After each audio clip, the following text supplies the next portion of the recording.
తొరను పటేల్ అంటే మీరు తెస్తేనే తెలంగాణ వచ్చినది. నా కొడుకులారా ఇంకొకసారి తెలంగాణ తెచ్చిందని ఎవడన్నా మాట్లాడితే నాకే గోచేస్తామని చెప్తున్నా.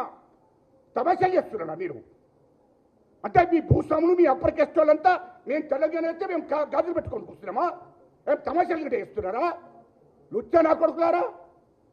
ఏ జీవారెడ్డి నీ ఇంట్లో ఎవడన్నా తెచ్చిండా, లేకపోతే కేసీఆర్ ఇంట్లో ఎవడన్నా తెచ్చిండా? కేసీఆర్ ఇంట్లో ఎవడన్నా జైలుకు పోయిందా, లేకపోతే నీ ఇంట్లో ఎవడన్నా జైలుకు పోయిందా? లుచ్చా నా కొడుకులారా. మీరు తెలంగాణ గురించి మాట్లాడే అర్హత మీకున్నదా అని అడుగుతున్నా నేను. మాట్లాడే ముందు జాగ్రత్తగా మాట్లాడాలి. అదేవిధంగా ఇక కేసీఆర్ తెలంగాణ కోసం బాగా త్యాగం చేసిందట. అది అర్థం కాలే. కేసీఆర్ గారు మాట్లాడే ముందు నీ నోట్లో నిన్న మాట్లాడిన మాట మొత్తం నీ ఉపన్యాసం అంతా మేము విన్నాం. కేసీఆర్ గారు నువ్వు మళ్ళీ గత చరిత్రకు పోయినావు. తెలంగాణ ఉద్యమం చేసినప్పుడు మేము ఎక్కడున్నామే మరి? కేసీఆర్ గారు నేను కూడా తెలంగాణ చేసి చైర్మన్గా ఈ రాష్ట్రానికి కీలక పాత్ర వహించిన. కేసీఆర్ నీ గురించి నాకు తెలుసు, నా గురించి నీకు తెలుసు. ఇది నీకు ఈ తెలంగాణ ఇప్పుడున్నటువంటి వాళ్ళకు తెలుసో తెలియదో నాకు తెలియదు, కానీ కేసీఆర్ గారు నా గురించి నీకు తెలుసు, నీ గురించి కూడా నాకు తెలుసు. అది మర్చిపోకు. నీ క్లారిటీగా చెప్తున్నా. తెలంగాణ ఉద్యమం ఎవరు చేశారో నువ్వు చేసినావా? వాస్తవాలు చెప్పు. నీ తల్లి మీద ఒట్టేసి చెప్పు. సిగ్గుండాలి మాట్లాడే ముందు. నువ్వు టీఆర్ఎస్ పార్టీని పెట్టుకునడమే నీ దురరాజ్యం రావడం కోసం పెట్టుకున్నావు. తెలంగాణ ప్రజలను సెంటిమెంట్ను ఉపయోగించుకొని రాష్ట్రంలో అధికారంలోకి రావడం కోసం నువ్వు పెట్టుకున్నావు. ఇయలో తెలుగుదేశం పార్టీ నీకు రాజకీయ భిక్ష పెట్టింది. తెలుగుదేశం పార్టీలో నువ్వు ఉండి ఇయలో అసెంబ్లీలో డిప్యూటీ స్పీకర్గా ఉన్నావు. నీకు మంత్రి పదవి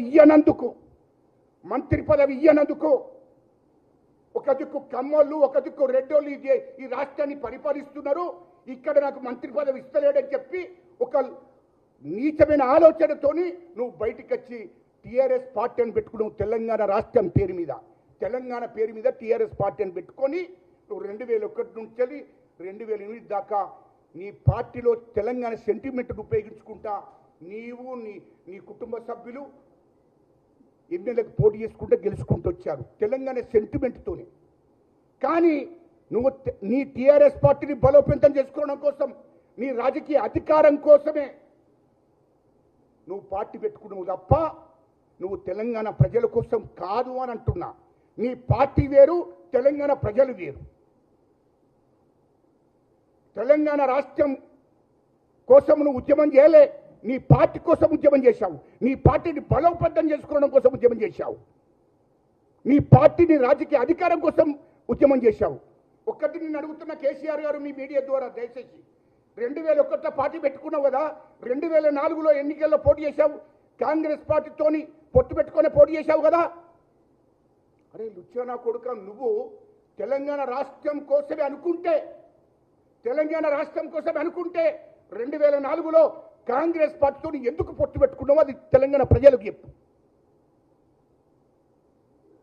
తెలంగాణ రాష్ట్ర సమితి ఎప్పుడు 2004లో కాంగ్రెస్ పార్టీతో పొత్తు పెట్టుకున్నది. కాంగ్రెస్ పార్టీతో పొత్తు పెట్టుకొని నువ్వు 11 ఎమ్మెల్యేలు గెలిచావు. అది గుర్తుపెట్టుకో.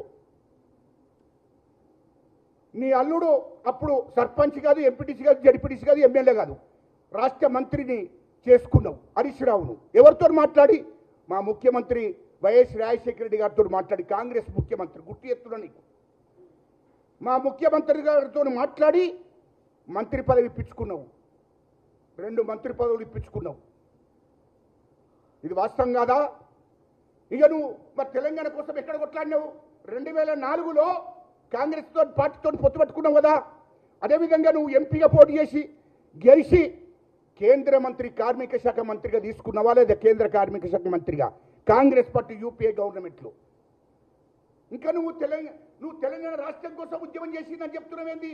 ఏ కాంగ్రెస్ పార్టీ అయితే నువ్వు మాట్లాడుతున్నావో అదే కాంగ్రెస్ పార్టీ కేంద్ర కార్మిక శాఖ మంత్రిగా నిన్ను చేసింది. అది గుర్తు పెట్టుకోమని చెప్తున్నా నేను.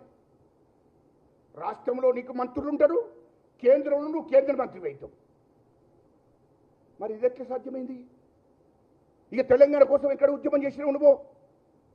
అంటే కాంగ్రెస్ పార్టీని ఆనాటి నుండి ఈ రోజు ఒక బ్లాక్మెయిల్ చేసుకుంటా రాష్ట్రంలో మంత్రి పదవులు తీసుకున్నావు, కేంద్రంలో కేంద్ర మంత్రిని తీసుకున్నావు. తెలంగాణ రాష్ట్ర ప్రజల పేరు చెప్పుకొని సెంటిమెంట్ను అడ్డు పెట్టుకొని ఇంకా నువ్వు అట్టి కాలికి ఎప్పుడున్నావు? ఎప్పుడు తెలంగాణ ఉద్యమం నిస్వార్థంగా చేసినావో చెప్పు. పోటీ చేయకుండా చేసినావా? నువ్వు పార్టీ పెట్టుకున్నావు, పార్టీ ద్వారా ఎమ్మెల్యే అయినరు, ఎంపీలు అయినరు, మంత్రి అయినవు, కేంద్ర మంత్రి అయినవు. నువ్వు ఖాళీకి ఎప్పుడుండి తెలంగాణ ఉద్యమం చేసినావో చెప్పు. తెలంగాణ కోసం అంటే ఎమ్మెల్యే ఎలక్షన్లో పోటీ చేయకుండా, ఎంపీ ఎలక్షన్లో పోటీ చేయకుండా, ఎమ్మెల్సీ చేయకుండా ఓన్లీ ఉద్యమం చేసి రాష్ట్రం కోసం త్యాగం చేసినామంటే అదో అర్థం ఉంటుంది. నువ్వు పెట్టుకుని 2001 పార్టీ పెట్టావు, 2004లో కాంగ్రెస్ తోటి పొత్తు పెట్టుకున్నావు, తర్వాత కేంద్ర మంత్రి అయినావు కాంగ్రెస్ పార్టీలో, యూపీఏ గవర్నమెంట్లో. సోనియా గాంధీ అమ్మ దయ వల్ల కేంద్ర మంత్రి అయినావు. ఇది వాస్తవం కాదా? ఇంకెక్కడ నువ్వు తెలంగాణ కోసం పీకిందని చెప్తున్నావు? ఎక్కడ పీకినావు? రెండవది 2008లో అసలైన ఉద్యమం మొదలైంది. ఇక దీక్షని పట్టినావు. ఆ దొంగ దీక్షని పట్టినాం. కరీంనగర్ నుంచి బయలుదేరో సిద్దిపేటకు వచ్చిన తర్వాత అక్కడి నుంచి నేను అరెస్ట్ చేసిండ్రు, ఖమ్మం తీసుకుపోయినాక సాయంత్రం 3 అయింది, ఆకలి అవుతుంది, చల్ ఈ తెలంగాణ సంగతి పక్క పెట్టుకొని తొందరగా తీసుకురమని ఇడ్లీ వాడ తీసుకొచ్చిండు. డాక్టర్ గోపీనాథ్ నీకు పరీక్షలు చేసిండు. డాక్టర్ గోపీనాథ్ ఖమ్మం డాక్టర్ సాబు అయినా నీకు ఇడ్లీ వడ తెప్పించి దగ్గర పెడితే తిన్నావు, అయిపోయింది. పొద్దున టిఫిన్ చేసి బయలుదేరినావు, సాయంత్రం 4 గంటలకు మళ్ళీ టిఫిన్ చేసినావు, అయిపోయాయి. ఇంకా దీక్ష ఎక్కడిది? ఆ తర్వాత హాస్పిటల్ గ్లూకోజ్లు ఎక్కినాయి. ఆ నుంచి హైదరాబాద్కి వచ్చినావు. హైదరాబాద్ నిమ్స్ హాస్పిటల్ ఉన్నావు, ఆడ నీకు డాక్టర్లు గ్లూకోజ్లు పెట్టిర్రు. పొద్దున్నెత్తే జ్యూసు, ఇడ్లీ. ఇంకా దీక్ష ఇది దీక్ష అంటారా? అరే దొంగ దీక్ష బట్టి ఎందుకు రాబాయి ఇట్లా మోసం చేస్తున్నావు? దొంగ దీక్ష బట్టి అది మాకు తెలుసు కదా. అక్కడ మా మందకృష్ణ గారికి తెలుసు, నీ దగ్గరకు వచ్చినటువంటి డాక్టర్ గోపీనాథ్ తెలుసు, అక్కడ ఉన్నటువంటి ఉద్యమకారులందరూ ఉన్నారు కదా. నువ్వు దొంగ దీక్ష బట్టి క్లారిటీ ఇచ్చింది కదా. మా చనిపోయిన గద్దరన్న కూడా తెలుసు కదా ఈ ముచ్చట అంతా. మళ్ళీ ఎట్లా మాట్లాడుతున్నావు నువ్వు? దీక్ష పట్టిన తెలంగాణ కోసం నువ్వు దీక్ష పట్టినావు. రెండవది ఇక 2008 నుంచి 2014 దాకా ఈ రాష్ట్రంలో తెలంగాణ ప్రజా సంఘాల చైర్మన్గా నేను, ఓఈజే చైర్మన్గా రవి రాజారాం, ఇటు ఉద్యోగ సంఘాలుగా జే చైర్మన్గా మరి అక్కడ స్వామిగౌడు, శ్రీనివాస్ గౌడు. మేము ఉద్యమం చేశాము. అటు కోదండరామ్ గారు పొలిటికల్ జే చైర్మన్గా. ఇంతమంది మేము ఉద్యమం చేస్తే తెలంగాణ రాష్ట్రం మొత్తం గ్రామాల్లో, మండలాల్లో మీటింగ్లు పెట్టుకుంటా మేము ఉద్యమం చేసుకుంటూ వచ్చాము. రాష్ట్ర వ్యాప్తంగా ఉద్యమాలు చేశాము, బహిరంగ సభలు పెట్టాం, మీటింగులు పెట్టాము. నేను గజ్జల కాంతం అనేవాడు ఈ రాష్ట్రం ఉన్నటువంటి కాంగ్రెస్ ఎమ్మెల్యేలను, తెలుగుదేశం ఎమ్మెల్యేలు, బీజేపీ ఎమ్మెల్యేలను, సిపిఐ, సిపిఎం, నీ టీఆర్ఎస్ ఎమ్మెల్యేలను కూడా నేనే విడిచినాం కదా. వీళ్ళందరినీ కూర్చునబెట్టి కేంద్ర ప్రభుత్వం మీద ఒత్తిడి తీసుకురావాలని చెప్పి ఉద్యమం చేసింది నేను. ఉద్యోగ సంఘాలు, ఓఈజేసి విద్యార్థులు,